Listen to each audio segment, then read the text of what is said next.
आपण पाहत आहोत जनकार्य न्यूज, जनतेच्या न्याय हक्कासाठी लढणारं एकमेव न्यूज चॅनल जनकार्य न्यूज।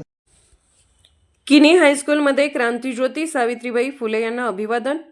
भारतातील पहिल्या स्त्री शिक्षिका, थोर समाजसेविका, कवयित्री क्रांतिज्योती सावित्रीबाई फुले यांची 195वी जयंती किनी हायस्कूल किनीमध्ये मोठ्या उत्साहात साजरी करण्यात आली। कार्यक्रमाचे अध्यक्षस्थान ज्येष्ठ शिक्षिका SK सूर्यवंशी यांनी भूषवले।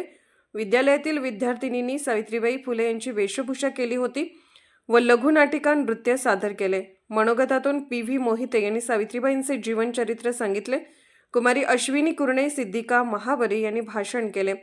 प्रास्ताविक UA मगदूम, सूत्रसंचालन SS मतसागर यांनी केले। आभार SS शेटे यांनी मांडले। याप्रसंगी मुख्याध्यापक BD मलगुंडे, पर्यवेक्षक DD चव्हाण, शिक्षक शिक्षिका शिक्षकेतर कर्मचारी उपस्थित होते। प्रतिनिधी राजेंद्र समुद्रे।